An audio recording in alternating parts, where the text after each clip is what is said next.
Welcome back to the Expressions of Destiny podcast. This is Jennifer. Today is Teachable Tuesday, so let's get down to business.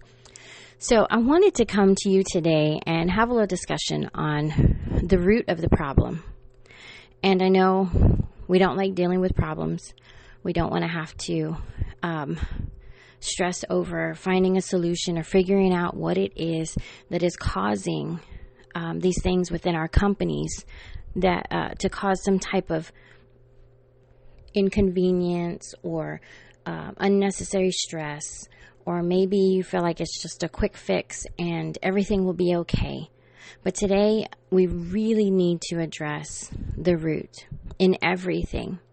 And just like, and I love going back to the example of when I had my garden out in the backyard. I haven't been able to get back to it, with the weather has been so hot. And so, but at a time when I had my garden and it was flourishing, if there were certain plants that weren't doing as well as others, a lot of times if I just went to the base of the plant, I would find that some insect had been eating, on the bottom part of the stem. Maybe there was a mound of ants that had decided to set up home right at the base of my plant. If I pulled that plant out because it was obviously not producing anything, the roots would be dead. They would look malnourished. They would look half-eaten. The root would actually bring up some of the insects that had been down in there, which would alert me to all of the other plants that were in the same area to check them and make sure that there weren't grubs and ants and worms and things under there destroying the productivity of this plant that I had put so much effort into growing from a seed. And so it was very discouraging sometimes to find that those plants were dying or they were already dead because I had put so much love and care into them, all because of something at the root. So I want to talk about that today because this is just a reoccurring thing that I see every single day within businesses, companies, when I'm out, at the stores doing my own personal shopping, in different companies that I've worked for in the past years, decades really, in working alongside my coworkers and being able to just really engage in that employee role is why I have such a passion to help figure out the reason that employee retention is such a struggle right now. And here's the thing, is that we have a lot of companies, and when I say a lot, I mean the majority of companies, the massive ones, these big corporations, are so focused on the sales and pushing the product and getting the merchandise out on the floor that they have forgotten the main element of how that even happens, and it's their employee. It is the people and the teams that they have placed in those positions to do that work for them. So I came across a couple of questions yesterday, and there was a particular question that said, if you saw an employee, as someone who is a business owner or a manager, supervisor, whatever position you're in, if you saw an employee was not addressing a customer in the way that you had trained them, or maybe you didn't train them, that's a whole other story. But if you saw them addressing a customer in a way that just wasn't very pleasant, how would you address that situation or address the employee themselves? And there were a couple of options. Would you go and apologize to the customer after that employee has walked away to kind of, make amends and let them know that that's not how y'all handle customer service, and then address the employee later? Or would you, and let me just say, these questions were very separated because in certain cases, I would have done 2 or 3 of those 4 things. It wouldn't have been this is the only thing that I would do. It would have been these are the 3 and 4 things that I would have done. Every single one of those things was important. And so we're judged based off of what our initial response would be. So that first response was to address the customer. The next one was to address the employee immediately, to make sure that no time has passed and you're able to correct that situation, let them know this is not how we handle our customers, and have a discussion about it. Not a warning, just let's just talk. I can't quite remember the third. I wish I would have written it down. But the fourth response, which is what really got me, because this is where my heart is, would be to approach the employee and ask them, hey, how are you doing today? Is there anything that's bothering you? I kind of happened to see an exchange with you and a customer, and that's not like you. I just wanted to make sure that you're okay. Now, that's the way I would have answered that question, first and foremost. Because it's not that you don't care about the customers. We love the customers. We appreciate them coming in and even choosing our store, our product, our business, our service over anybody else. But I, first of all, want to make sure that my employee is okay. I want to make sure that my employee knows that I care and that I see these things, because I'm also making them aware that I did catch that moment of them being not so polite or cordial to that customer. I want them to know that I did witness that and that it's not acceptable. But first of all, I want to make sure that you're okay. Because there could have been something that happened to that employee on the way into work. There could have been a situation where they just woke up late and that's not normal for them, and it threw them into a panic and a frenzy. They could have encountered bad traffic on the way to work. It just messed up their mood. They could be focused on a loved one that is sick. Or maybe they've just lost somebody in their life. Or maybe they had an argument with their spouse. We don't know. Maybe their children are struggling through something and they don't quite know how to not carry that into the workplace, because that is a priority in their life as well. And so in my own personal experience, I have found it more effective to go to the root of the root of that problem in the way that employee at that moment, in this scenario that I'm telling you about, that employee handled the situation, was not that they hated the customer. It's not that they didn't want to do their job, but it could have been that there was something at the root of their own personal life that was affecting their ability to be productive. And they just honestly didn't want to be there that day.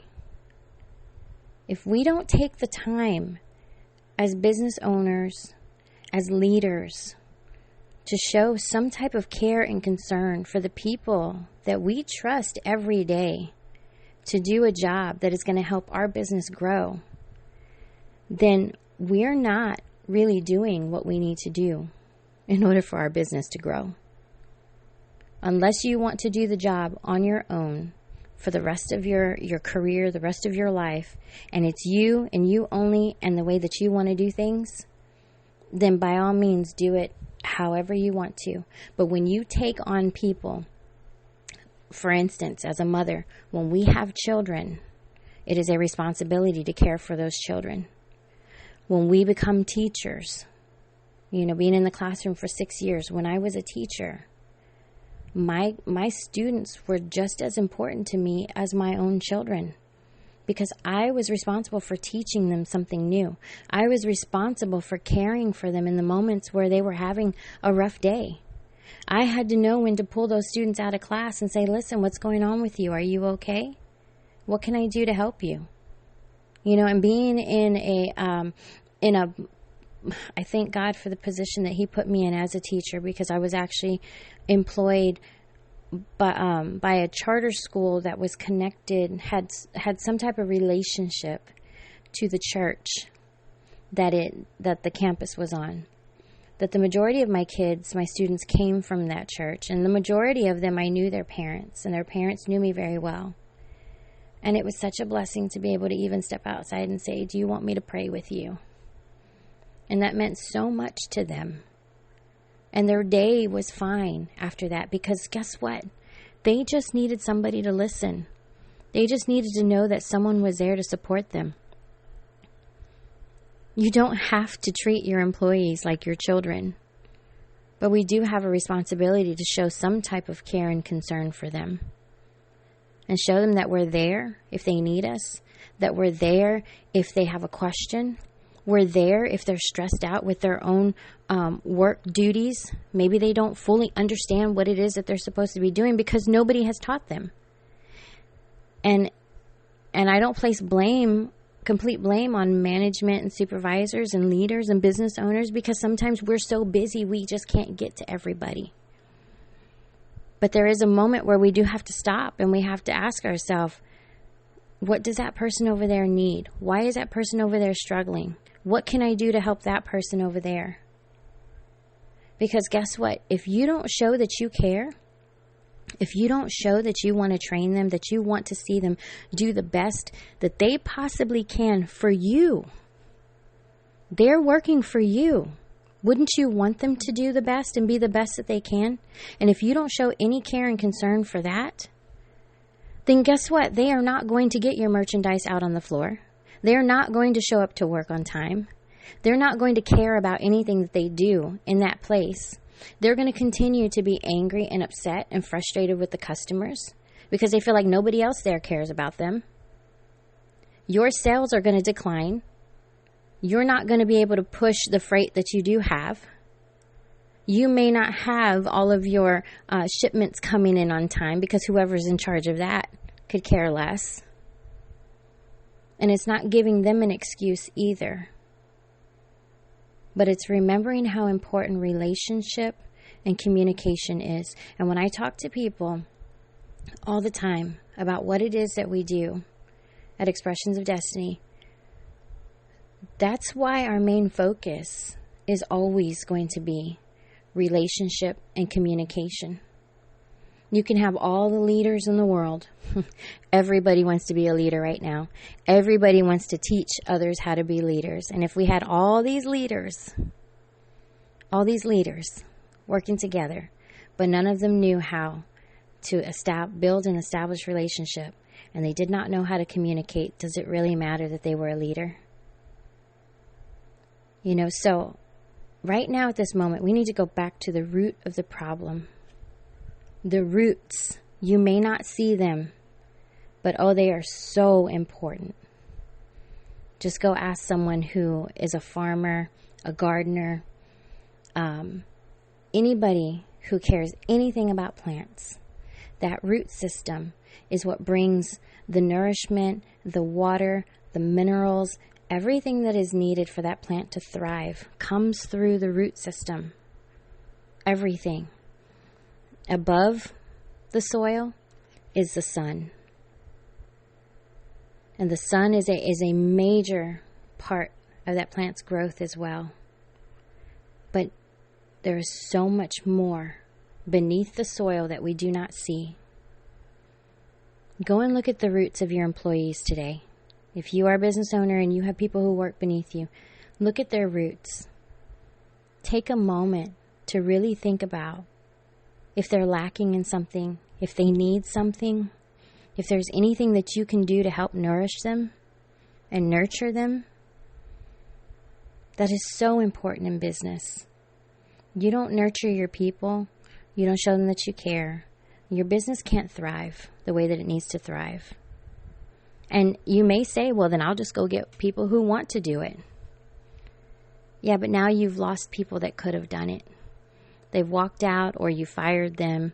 They didn't meet your standards and your expectations, and you're going to start all over again. And the people that you do bring in that seem like they want the job and they seem like they're going to do the best that they can, if you continue the same cycle with them and you don't show them the care and concern and you don't look at their roots, the root of the problem, then it's going to be the same thing over again. At some point, they're going to get tired. They're not going to want to be there. They're not going to want to stay. They're going to rather go somewhere else where somebody else is going to treat them with more respect, more care, kindness, love, whatever it is. And business owner, a lot of people will say, I don't have the time.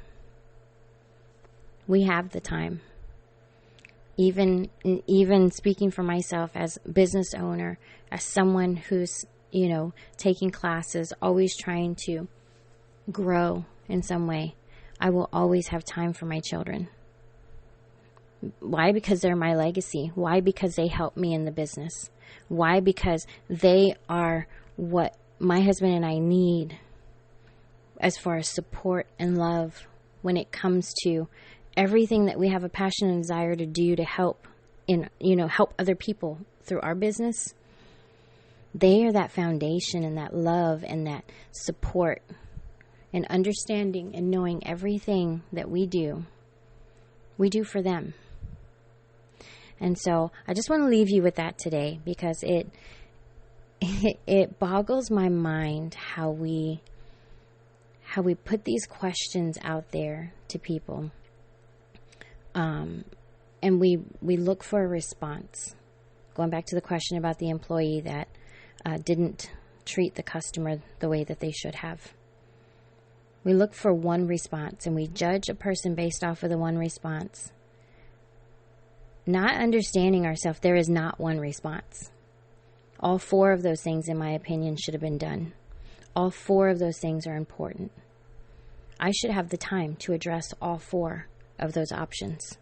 If I really want to see my employee thrive, if I want to see my business grow because my employee loves being there, and if I want to see my customers treated with the love and utmost respect by that employee and by myself as well, because I addressed every single one of those situations, or addressed that situation with every single one of those responses, is a better way to say it. So are we really getting to the root of the problem? I want to leave that with you today. Think on it. Share your responses and your thoughts on this. I'd love to hear what you think. But we will always train the way that we do and coach people in remembering how important relationship and communication is above everything else. And so I hope you have a wonderful day. I hope this has encouraged you, and I will talk to you later this week. Have a great day. God bless.